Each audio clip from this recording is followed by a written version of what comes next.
아침 묵상 말씀은 창세기 17장 1절에서 14절까지의 말씀입니다. 함께 읽도록 하겠습니다. 아브라함이 99세 때에 여호와께서 아브라함에게 나타나사 그에게 이르시되 나는 전능한 하나님이라. 너는 내 앞에서 행하여 완전하라. 내가 내 언약을 너와 너 사이에 두어 너를 크게 번성하게 하리라 하시니 아브라함이 엎드렸더니 하나님이 또 그에게 말씀하여 이르시되 보라 내 언약이 너와 함께 있으니 너는 여러 민족의 아버지가 될지라. 이제 후로는 내 이름을 아브라함이라 하지 아니하고 아브라함이라 하리니 이는 내가 너를 여러 민족의 아버지가 되게 함이니라.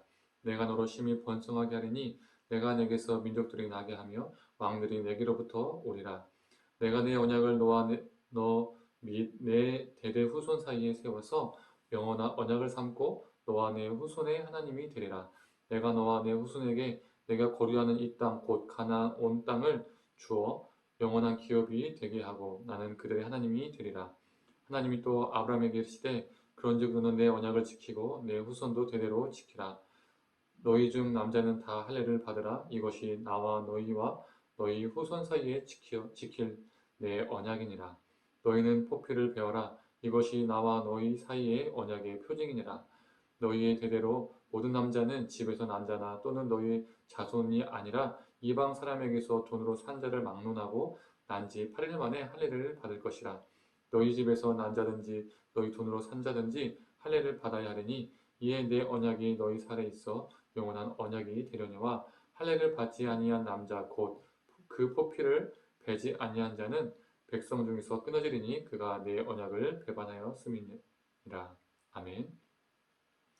아침 묵상을 들으신 우리 모든 성도님들에게 하나님의 은혜와 평강이 있기를 간절히 소망합니다. 86세에 이스마엘을 낳고 그 이후에도 아브라함에게는 사례를 통한 자녀가 없었습니다. 13년이 지나서 99세 때에 하나님이 그와 언약을 세우시죠. 아브라함이 여러 민족의 아버지가 될 것이라 말씀하시고 그 이름을 아브라함에서 아브라함으로 바꿔주십니다. 아브라함으로부터 민족들이 나오고 왕들이 나올 것임을 말하시며 그와 그 후손들의 하나님이 되어주실 것이라고 약속하십니다. 그리고 하나님은 그에게 할례를 명령하시죠. 할례는 우리가 잘 알고 있는 것처럼 남자의 생식기의 표피를 자르는 것이죠. 이 할례는 유대인들에게 매우 중요한 예식이어서 지금까지도 유대인들에게 이어지고 있습니다. 할례는 하나님의 백성이라는 증표이자 언약의 표징이었죠. 할례는 이 유대인들의 정체성이기도 합니다. 그런데 문제는 이 할례 자체가 유대인들에게 구원의 문제를 해결해주는 만병통치약 같은 것으로 여겨졌다는 것입니다. 생식기에 상처를 내면 구원의 문제는 무조건적으로 해결된다는 그런 생각을 한 것이죠. 우리의 조상 아브라함이 할례를 받고 구원을 받은 것처럼 우리도 할례를 받았으니까 구원받았다라고 생각한 겁니다.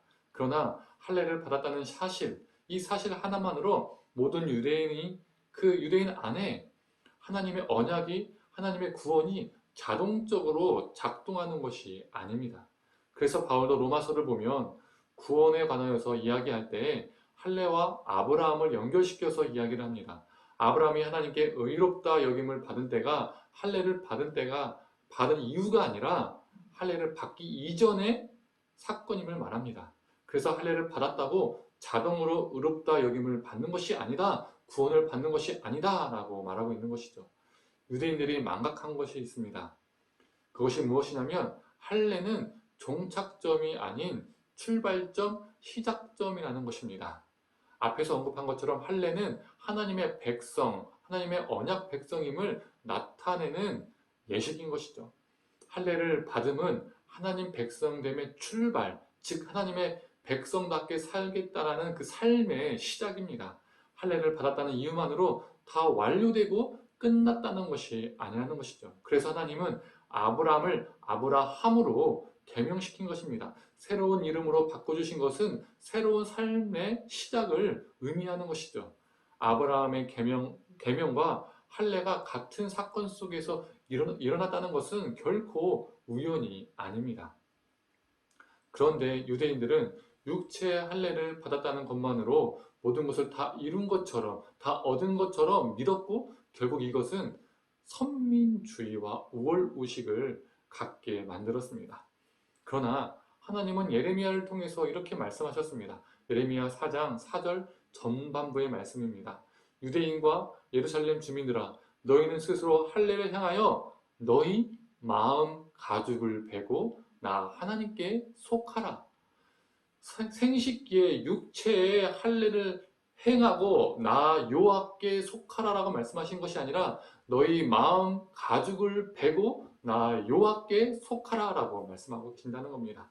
하나님은 이스라엘 민족이 육체의 할례보다 그 육체의 할례가 아니라 마음의 할례를 하기를 더 간절히 원하셨던 것이죠. 이는 로마서에서도 바울이 동일하게 이야기합니다. 로마서 2장 29절 전반부의 말씀입니다. 오직 이면적 유대인이 유대인이며 할례는 마음에 할지니. 육체적 할례를 한 표면적 유대인이 유대인이 아니라 마음에 심령의 할례를 한 자가 이면적 유대인, 즉 하나님의 참 백성임을 말하고 있습니다. 우리 기독교인들은 육체적 할례를 할 필요가 없습니다. 즉 우리의 생식기에 상처를 흔적을 새길 필요가 없다는 것이죠. 우리 그리스도인들은 우리 각자의 마음에 가죽을 베어서 우리 심령에 예수의 흔적을 새기며 사는 사람입니다. 유대교회에 할례가 있다면 우리 기독교에는 세례가 있습니다. 의식과 진행과 방식은 다르지만 비슷한 의미도 있습니다. 세례는 베프티즘이라는 뜻으로 물에 잠기다라는 의미를 가지고 있죠. 즉 물에 내가 잠기어 옛사람이 죽고 새 사람이 됨, 제 백성이 아니라 하나님의 백성됨을 나타내는 예식입니다.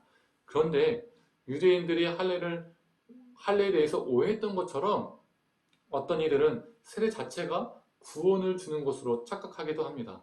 예수를 진정으로 믿으나 세례를 받지 않고 죽으면 천국에 못 갈까요? 세례를 받지 못하고 죽어도 내가 예수 그리스도를 진정으로 믿고 그 예수 그리스도의 말씀대로 살아가고 있다면, 그러다가 죽었다면 하나님 나라에 거할 수 있습니다. 할례처럼 세례도 마찬가지입니다. 새 사람의 시작, 하나님 백성의 시작을 알리는 예식입니다. 종착점, 구원 완료의 예식이 아니라는 거죠. 사랑하는 성도님들, 아브라함이 아브라함으로 계명되어 새로운 삶을 살아내어야 했던 것처럼 우리도 옛사람의 모습과 관습에 붙들려 사는 존재가 아니라 주님의 은혜로 우리의 가치관과 삶이 이전과 점점 달라지고 변화되어지기를 간절히 소망합니다. 하나님의 백성답게 살아가기를 간절히 원합니다. 그래서 표면적 그리스도인, 겉만 그리스도인이 아니라 이면적 그리스도인, 예수 그리스도의 흔적을 우리의 심령에, 우리의 삶에 새기며 살기를 간절히 축원합니다. 함께 기도하겠습니다. 하나님, 오늘 본문 속에서 하나님께서 하나님의 백성임을, 하나님의 언약 백성임을 증표하는 할례를 아브라함과 아브라함의 후손들에게 주었습니다. 그러나 아브라함의 후손들은 이 할례를 모든 것의 종착점, 종류, 완료라고 보았습니다. 그래서 그들은 모든 것을 다 얻은 것처럼, 다 이룬 것처럼 여기며 선민의식과 우월의식에 빠져 살았습니다. 하나님, 우리도 그러한 모습은 없는지요? 우리가 세례를, 또 우리의 믿음을 모든 것을 다 이룬 것처럼, 모든 것이 끝난 것처럼 여기며 살고 있지는 않은지요? 하나님, 우리 안에 그런 모습이 있다면 우리를 불쌍히 여겨주시고 긍휼히 여겨주시옵소서.